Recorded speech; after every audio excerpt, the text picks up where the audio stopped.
Es bueno estar en la presencia de Dios, ¿no? Amén. ¿A quién le gusta estar en la presencia de Dios? Amén. Es el mejor lugar, el mejor refugio. El salmista decía, eres mi alto refugio. Era el lugar donde el salmista se refugiaba en sus momentos difíciles, en sus momentos de dificultad. Tú recuerdas que él lo perseguían para matarlo, ¿no? Saúl quería matarlo, pero él se refugiaba en Dios. Y Dios le dio la oportunidad de matar a Saúl 2 veces. Él podía haber terminado con ese sufrimiento, pero ¿sabes qué dijo él? No voy a matar al ungido de Jehová. Y él prefirió esperar los tiempos de Dios, prefirió que Dios continuase los procesos en su vida para purificarlo, para perfeccionarlo, porque eso es lo que Dios hace en nosotros. Cuando llegan procesos, dificultades, situaciones difíciles, Dios se vale de esas situaciones para purificar nuestros corazones, para sanar heridas, para sanar amarguras. Y es un tema que me gustaría tratar. Dice el Salmo 34:18, cercano está Jehová a los quebrantados de corazón y salva a los contritos de espíritu. ¿Alguien me puede explicar con sus palabras qué significa este versículo? ¿Qué entiendes por este versículo? Dice, cercano está Dios, Jehová Dios, a los quebrantados de corazón. A los que reconocen, ¿no? A los que se humillan, que están todo el tiempo. Exactamente, porque si tú te fijas, las personas del mundo también están quebrantados, están tristes, están enfermos, pero aquí esa es la clave, es exactamente lo que dice Delia. Cercano es que el Señor está cerca de aquellos que tienen heridas, sufrimientos, tristezas. Dice, cercano está el Señor a los quebrantados de corazón. Y cuando miramos la traducción de quebrantados, en la raíz primitiva del hebreo dice que está reventado, que está roto, que está aplastado, que está destruido, que está herido, que está desgarrado. Ese es el corazón de una persona quebrantada. Pero ¿cuál es la diferencia para que Dios pueda estar cerca tuyo? Que tú reconozcas, que le reconozcas a Él en tus caminos. Porque dice Él, clama a mí y yo te responderé. Y esas son promesas de Dios que Él nos dejó en su palabra y son promesas fieles que Él las cumple. Y dice, quebrantados de corazón, y después dice, salva a los contritos de espíritu. Contritos también,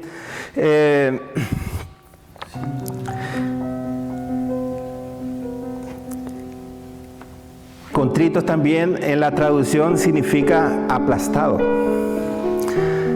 Que está aplastado, que está destrozado. Y esa es la forma en que nosotros estábamos cuando el Señor llegó a nuestras vidas.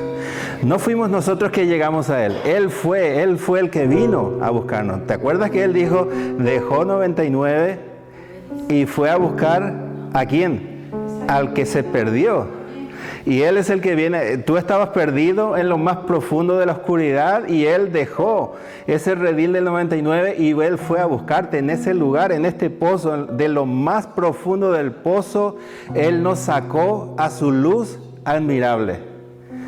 Y esa es la historia de nuestra vida. Y empezó a hacer una obra en cada uno de nosotros. Y dice Pablo, el que empezó la buena obra en nosotros, la irá perfeccionando. ¿Hasta cuándo? Hasta que Él vuelva. Hasta que Él vuelva. ¿Sabes por qué? Porque Él necesita que nosotros seamos sanos, limpios, para que nosotros podamos irnos con Él cuando Él vuelva. Necesitamos ser sanos, necesitamos una sanidad.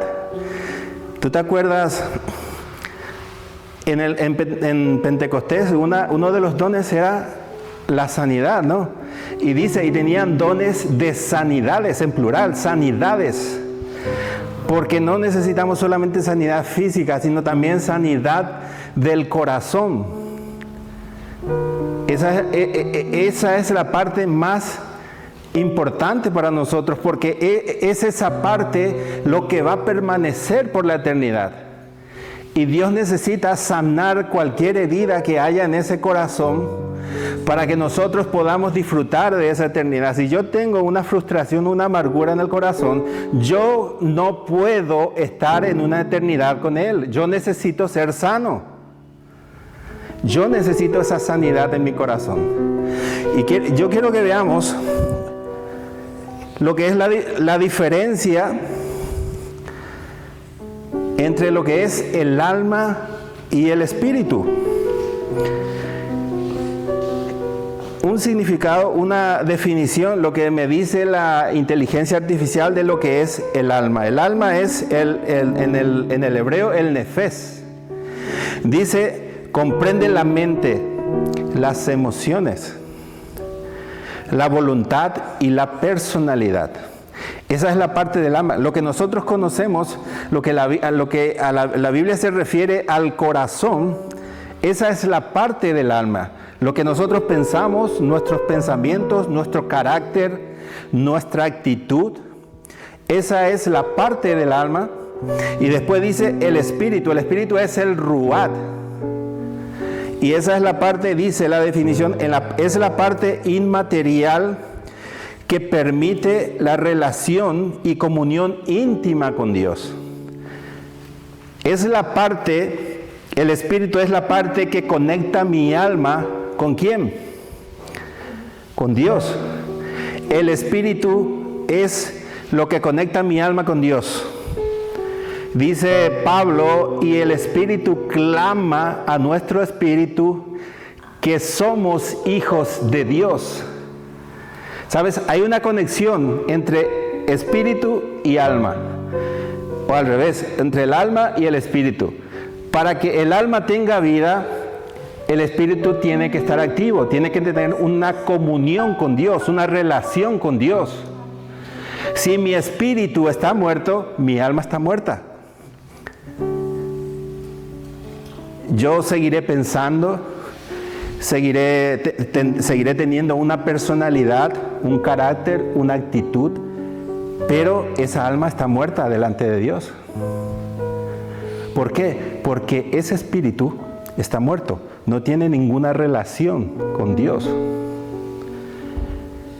Y cuando el espíritu empieza a tener una relación con Dios, cuando Jesús viene a nuestras vidas y nosotros reconocemos nuestra condición de pecadores, cuando yo reconozco que soy un pecador y me arrepiento de mis pecados, Jesús dijo, yo he venido a dar, ¿qué? Vida. Y el Señor ha venido a darnos vida al Espíritu. Y es la vida del Espíritu que da vida a mi alma. ¿Y por qué el alma empieza a tener vida? Porque ese Espíritu empezó a tener una relación con Dios, una comunión con Dios. Y es ahí cuando Dios empieza su obra maravillosa en cada uno de nosotros y empieza a sanar nuestras heridas. Empieza a sanar nuestro corazón, porque aunque muchas veces no querramos reconocerlo, nuestro corazón está lleno de heridas, de amargura, de frustración. Y eso es lo que Dios desea sanar en nosotros. Y sabes, pero también hay enfermedades físicas. Dice Isaías 53. ¿Era Salmo 24? Salmo Porque 24 no. 34, 18. 34, 18. Sí. ¿He dicho 134? No sé. Yo no. Sí. No, 34. Vale, sí, lo he dicho, perdón, es 34, 18.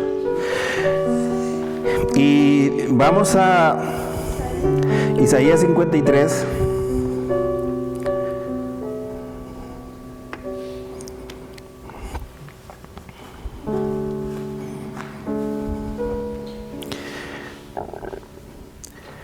Versículo 3 dice,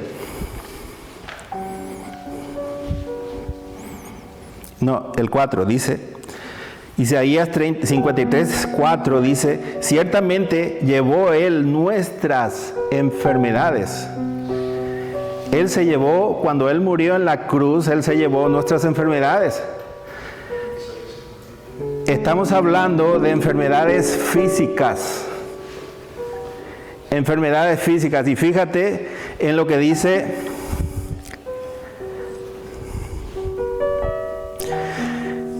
en el versículo 5, mas Él herido fue por nuestras rebeliones, molido por nuestros pecados, el castigo de nuestra paz fue sobre Él, y por su llaga nosotros fuimos curados.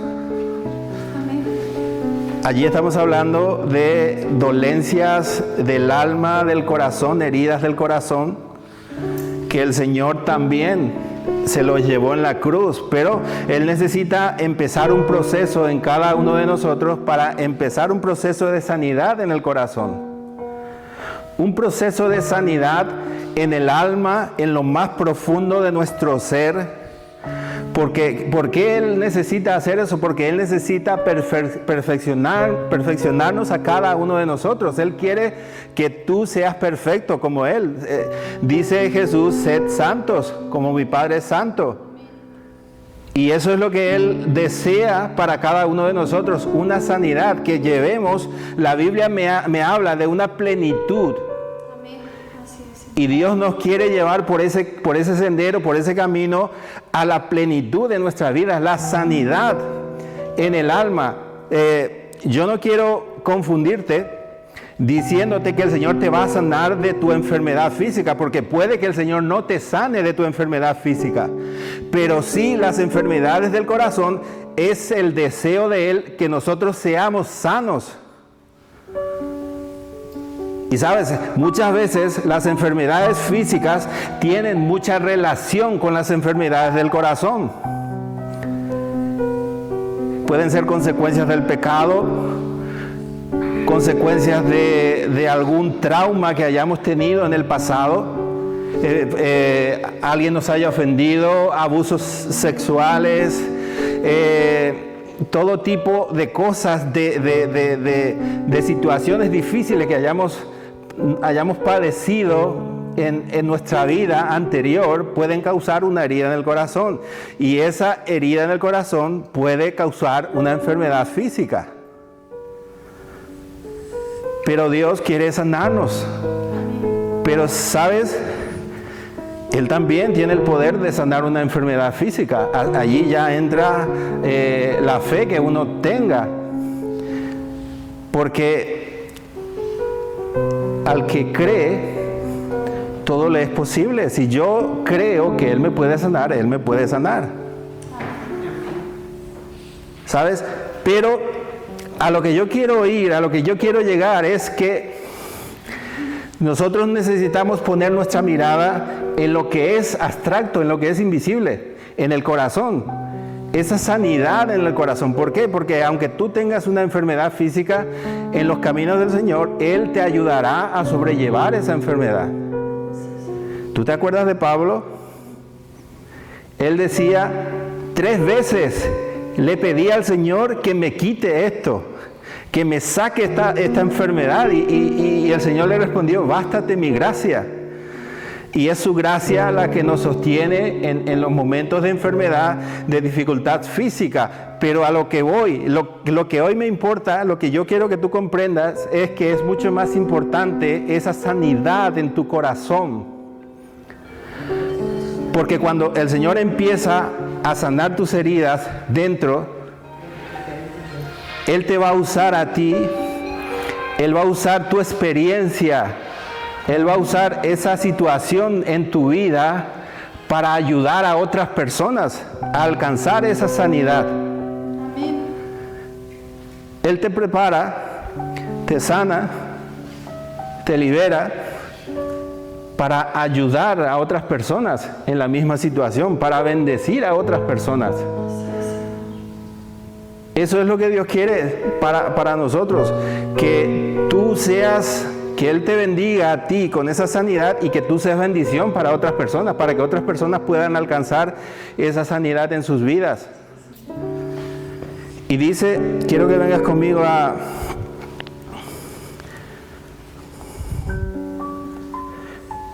Hebreos.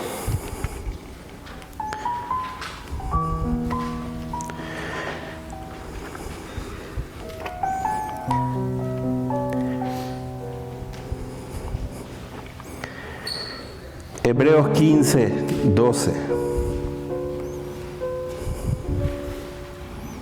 Hebreos 15, 12, no, 15, 12, 15, al revés. tiene hasta el 13. Sí. Dice el 15, dice el autor del libro de los Hebreos, dice, mirad bien, no sea que alguno deje de alcanzar la gracia de Dios, que brotando alguna raíz de amargura, dice, escucha lo que dice, que alguno deje de alcanzar la gracia, que brotando alguna raíz de amargura os estorbe. ¿Sabes? Eso es muy importante, que tú dejes que el Señor empiece procesos de sanidad en tu vida. Muchas veces va a ser doloroso, pero es necesario para que el Señor traiga esa sanidad a tu vida. Porque si no hay una sanidad, no alcanzarás la gracia de la salvación. Dice, no sea que alguno deje de alcanzar la gracia de Dios, que brotando alguna raíz de amargura os estorbe. Y sabes, mira lo que dice aquí. Y por ella muchos sean contaminados con tu actitud, porque esa herida, esa raíz de amargura produce en ti un carácter, una actitud, que tú puedes ofender a otras personas.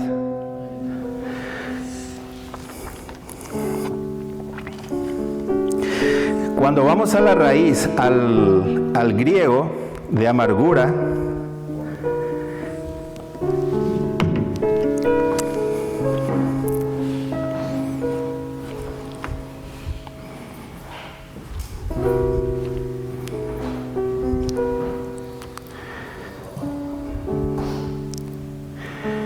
el significado de la palabra es acritud, de amargura, acritud, que significa una dolencia causada por algo o por alguien. Y fíjate en lo que dice, especialmente veneno. Veneno. La amargura es un veneno. ¿Por qué? Porque te va contaminando el alma, te va contaminando el cuerpo. Y si tú no recibes ¿cómo se llama la cura esta del veneno? El antídoto. ¿Qué produce el veneno? La muerte. ¿Y sabes cuál es el antídoto de la amargura? El perdón. El perdón. Porque estas heridas son causadas por alguna ofensa. Alguien ha abusado de alguien en su infancia, en su adolescencia. Entonces, ese antídoto es el perdonar a esa persona. Si yo no perdono a esa persona que me hizo daño, esa amargura no se va a acabar. Esa amargura se va a quedar allí en el corazón y eso me va a llevar a la condenación. ¿Sabes por qué? Porque Jesús dice, si tú no perdonas, tampoco mi Padre que está en los cielos te va a perdonar. Entonces, uno de los pasos para la sanidad de una amargura es el perdón, perdonar a esa persona o a aquellas personas que me hicieron daño, que me causaron esa herida. Esa herida. A partir de allí, el Señor te libera de esa amargura. El Señor, y ya esa ofensa ya no es, tú ya no formas parte de esa ofensa, porque al perdonarle tú quedas liberado y ya es entre aquellas personas o aquella persona que te ofendieron, que te hicieron daño, y Dios. Y Dios, porque nadie va a escapar de los daños que hizo. Solamente arrepintiéndote y pidiendo perdón.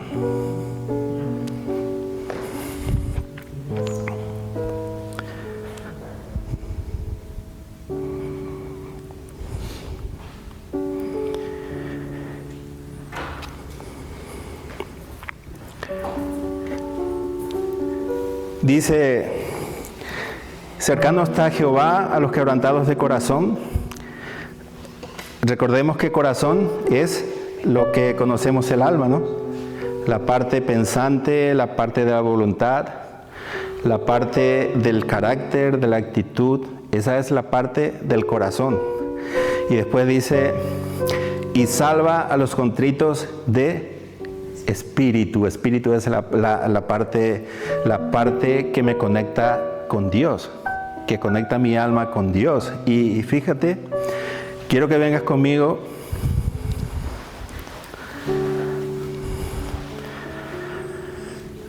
a Génesis capítulo 2, versículo 7. Génesis capítulo 2, versículo 7 dice, entonces Jehová Dios formó al hombre del polvo de la tierra y dice, y sopló en su nariz aliento de vida. Y después de que sopló aliento de vida en ese cuerpo, dice, y fue el hombre un ser viviente. Dice en otra versión, y fue el hombre un alma viviente. Aquí cuando buscamos la traducción de la palabra sopló, encontramos la palabra neshama del hebreo, que significa soplo, aliento vital, inspiración divina. Inspiración divina. ¿Sabes? Esa es la parte, ese soplo es la parte que Dios puso en nosotros, el neshama, la acción de soplar y poner ese ruat en nosotros. Y según algunos rabinos, ellos creen que el neshama, esa acción, es la que conecta el espíritu con Dios. Es la que, porque como ese aliento, ese soplo salió del mismo Dios, es lo que nos conecta el ruá del espíritu a Dios, y ese espíritu nos da vida a nuestra alma y a nuestro cuerpo.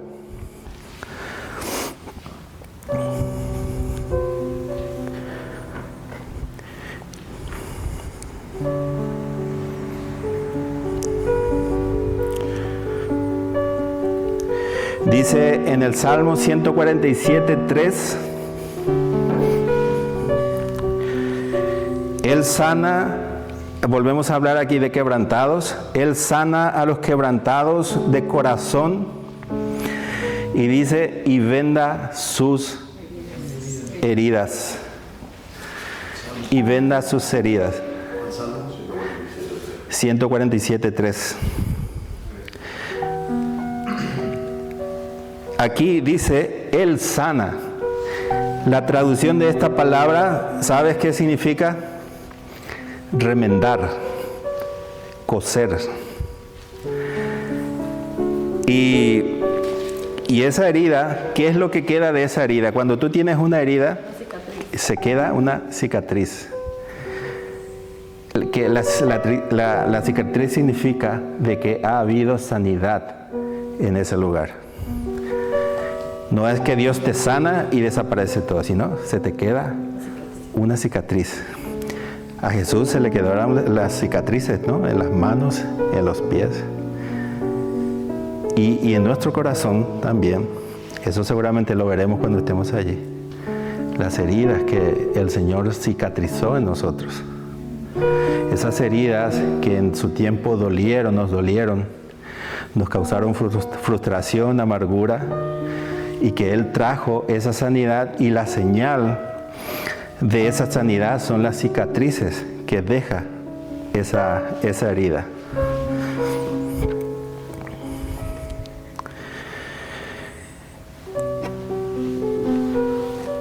Hay algunos pasos que nosotros necesitamos seguir para alcanzar una sanidad. ¿Cuál es el primer paso? Reconocer. Yo necesito reconocer que yo necesito esa sanidad en mi vida. Necesito reconocer que estoy herido en el corazón. Necesito reconocer que necesito que Dios entre a obrar en mi vida para poder yo alcanzar esa sanidad en mi alma y en mi cuerpo. Segundo paso, lo hemos hablado, perdonar. Es el segundo paso para alcanzar la sanidad. Yo necesito perdonar para que Dios empiece a obrar. ¿Tú te acuerdas cuando Jesús vino al paralítico? ¿Qué fue lo que le preguntó Jesús? Jesús le preguntó, ¿quieres ser sano? Pues aquí es lo mismo. Yo necesito reconocer delante de Dios que yo necesito una sanidad en mi vida. Una sanidad en mi vida. Y a partir de ese momento ya el Señor empieza su obra, y el Señor te volverá a traer esos recuerdos en tu vida, de ese momento que te causó esa herida en tu vida, te llevará, es como si volvieras a vivir ese momento. Quizás te cause tristeza, amargura, pero es algo necesario, porque el Señor lo que te quiere llevar en ese momento es a que tú perdones a esa persona. Perdonar a esa persona para que Él pueda traer esa cicatriz a tu herida. Dice Primera de Juan 1:9, dice, si confesamos nuestros pecados, Él es fiel y justo para perdonar nuestros pecados y limpiarnos de toda maldad. Él nos limpia. Confesión. Una pregunta que sí. ¿El perdón tiene que ser pedirle a la persona que lo ofendió a uno o al Señor que No. Tú no necesitas ir a la persona y decirle yo te perdono. Quizás él no se acuerde de la situación, pero tú sí. Entonces esa oración tú lo tienes que hacer delante de Dios. Decir, Señor, yo perdono a esta persona porque esta persona me causó este daño, me causó este dolor, me causó esta herida. Yo quiero ser sana, quiero recibir esa sanidad y hoy yo, Señor, delante de ti lo perdono. Es muy fácil, muy simple, pero tiene que ser una oración de corazón, con sinceridad. Y el Señor va a sanar tus heridas. ¿Qué? Perdonar y no guardar rencor también. Claro, perdonar es olvidar. No, para Dios no existe ese yo te perdono pero no olvido. Eso no funciona delante de Dios. Es perdonar. Jesús dice el profeta Miqueas que el Señor nos perdonó y ¿dónde echó nuestros pecados? A lo profundo del mar. Y dice, no se acordará más de vuestras rebeliones, de vuestros pecados. El Señor ya no se acuerda. ¿Sabes? En el momento en que tú te arrepientes y el Señor te perdona, todo ese pecado que tú hayas cometido, la totalidad de tus pecados, han sido perdonados y dice Miqueas que han sido arrojados a lo profundo del mar. Y el Señor ya no se acuerda de esos pecados. Entonces, esa es la misma actitud que yo tengo que tener. Si yo perdono a alguien, yo ya me olvido de esa ofensa. Yo ya me olvido de esa situación. ¿Por qué? Porque el Señor, con esa actitud mía de perdonar, el Señor ya me está sanando. ¿Por qué? Porque ha quitado ese dolor que me impedía perdonar a esa persona.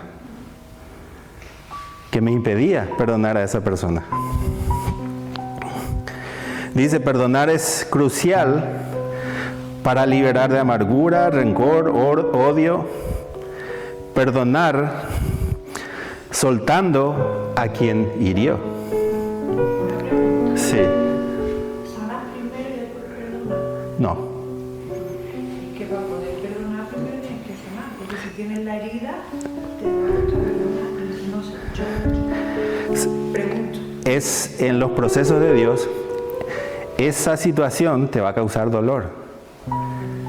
Pero Dios necesita muchas veces ese dolor para traer esa sanidad a tu corazón. Entonces, antes de que el Señor te sane, yo tengo que perdonar. Antes, eso es antes de que el Señor me sane. Porque si tú no perdonas, el Señor no te va a sanar. Primero, yo tengo que perdonar. Y a partir de esa confesión de perdón hacia la persona que te ofendió, allí el Señor empieza ese proceso de sanidad y de cicatrización en nuestras vidas. Mateo 6:14 dice, porque si perdonáis a los hombres sus ofensas, os perdonará también a vosotros vuestro Padre Celestial. Mas si no perdonáis a los hombres sus ofensas, tampoco vuestro Padre os perdonará vuestras ofensas. Tercer paso, confiar en Dios. Tener esa confianza de que Él va a traer esa sanidad a mi vida, de que Él me va a sanar, de que Él me va a liberar. Él va a quitar esa amargura de mi corazón.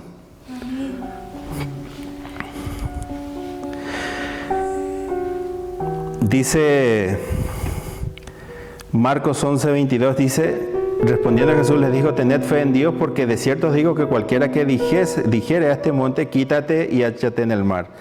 Y no dudare, dice, y no dudará en su corazón, si no creyere que será hecho lo que dice, lo que diga le será hecho. Por tanto, os digo que todo lo que pidierais orando, creed que lo recibiréis y os vendrá.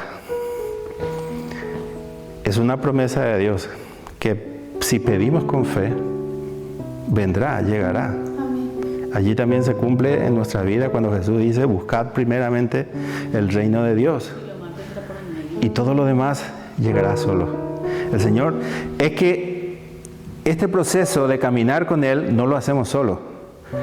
Estamos siendo guiados ¿por quién? Por el Espíritu Santo. El Espíritu Santo es el que nos guía a cada paso. Cada paso que tenemos que dar es el Espíritu, el que nos está hablando, el que nos está guiando y el que nos está ayudando. Si no es, por eso es importante conocer la voz de Dios, conocer la voz del Espíritu Santo, porque te va a hablar constantemente en nuestro caminar diario. También te va a hablar por medio de otras personas, te va a hablar a través de las Escrituras.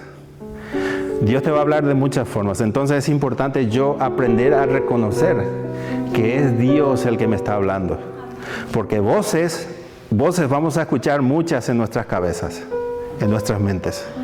¿Por qué? Porque este caminar no lo estamos haciendo solo. El Señor nos redimió, nos limpió, pero todavía cargamos a ese hombre, al viejo hombre, que nos lleva hacia el pecado, que nos lleva hacia el mundo, y esa es nuestra lucha. Por eso el Señor necesita perfeccionarnos. Jesús dijo, el que no se niega a sí mismo no me puede seguir, no puede ser mi discípulo. Entonces yo necesito aprender a caminar conforme a la voz del Espíritu Santo, conforme a la palabra de Dios, conforme a cómo Él me guía. Y mientras más sumisos seamos a la voz de Dios, más fácil será el caminar para nosotros.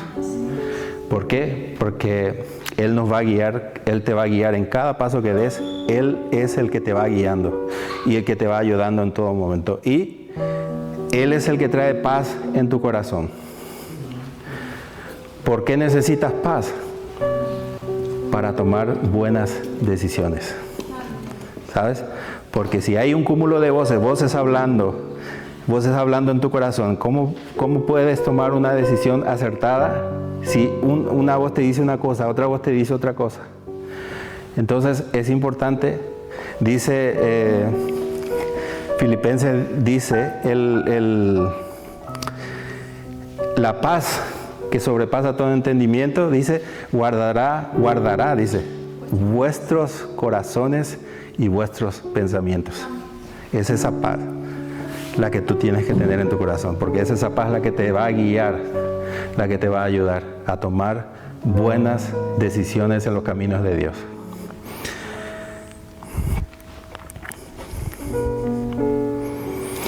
Y por último, dice, el cuarto paso dice, aprender a descansar en Dios. Ese es un paso muy importante, porque cuando llegas al cumplimiento del tercer paso y has terminado todo el proceso, lo último que nos queda es descansar en Dios. Dice Jesús, dice Mateo 11:28, dice, venid a mí todos los que estáis cargados y trabajados, y yo os haré descansar. Dice, y aprended de mí, que soy manso y humilde de corazón. ¿Qué necesito yo? Aprender de Jesús, que Él es manso y humilde. Y dice, y hallaréis descanso, ¿a qué? A vuestra alma. Es ese descanso que viene de Dios, no ese descanso físico que muchas veces es necesario por el trabajo, pero el descanso del alma que Jesús trae a tu vida, ¿sabes?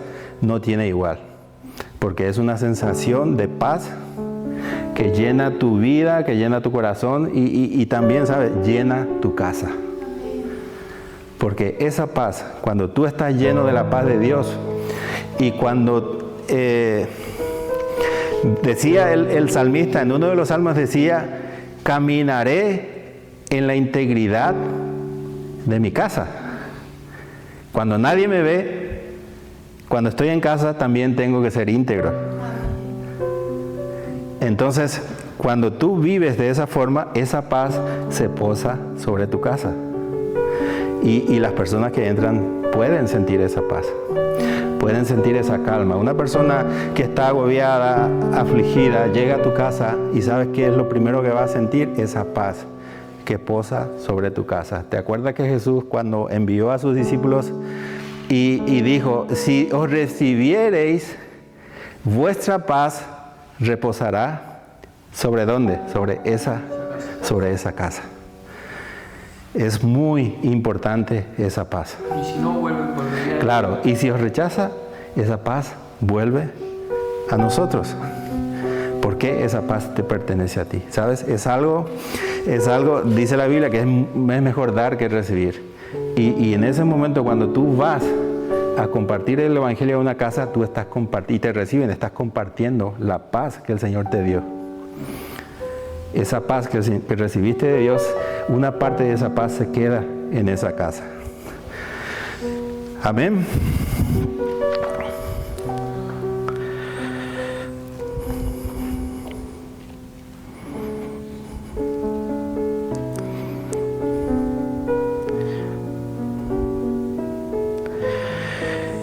Y recordar que muchas veces los procesos de Dios duelen, pero son necesarios en nuestras vidas. Porque lo que el Señor quiere en nosotros es la perfección de nosotros, la santidad de nosotros. Y todos somos llamados, Jesús dijo, id y predicad el Evangelio a todo el mundo, y estamos llamados a eso. El Señor nos trae esa sanidad para que nosotros podamos llevar esa sanidad a otras personas. Esas personas que viven en completa oscuridad, que cada uno de nosotros seamos capaces de llevar ese alivio al corazón de otras personas, esa paz a esas personas, a esos hogares que no tienen esa paz, y convertir a cada uno de nosotros en bendición, bendecir a otras personas. Esa es la esencia de Dios, la de bendecirte para que tú puedas bendecir a otras personas. esas bendiciones yo no las puedo retener, no me las puedo quedar todas. Eso es la misma gracia de Dios. Hemos recibido la gracia. Yo no puedo guardar esa gracia. Yo necesito volver a compartir esa gracia. Dice, no seáis como aquel que tenía una moneda y fue y dice, ¿qué hizo con esa moneda? La escondió. Yo no puedo esconder esa gracia. Yo no puedo esconder. Yo tengo que volver a darlo, lo tengo que volver a compartir. Y a eso hemos sido llamados. Y el Señor te prepara para esos propósitos. Y necesitamos nosotros, cada uno de nosotros, el aprender de que todo tiene un propósito en nuestras vidas. Todo dolor, toda circunstancia que llega a nuestras vidas tiene un propósito de Dios. Y aprender a saber cuál es el propósito. ¿Qué es lo que quiere el Señor de nosotros? Aprender a hacer ese tipo de oración, preguntarle al Señor, Señor, ¿cuál es tu propósito? ¿Qué quieres que haga? ¿Cómo quieres que actúe? Esa debe ser siempre nuestra manera de actuar delante de Dios. Preguntar, siempre ser sumiso, preguntarle siempre al Señor, Señor, ¿qué quieres que haga ahora? ¿Qué necesitas de mí? ¿Qué puedo hacer por ti? Aunque todo lo que hagamos por Él siempre va a ser poco, por todo lo que Él hizo en nosotros, por todas las bendiciones que hemos recibido de Él, siempre va a ser poco lo que hacemos.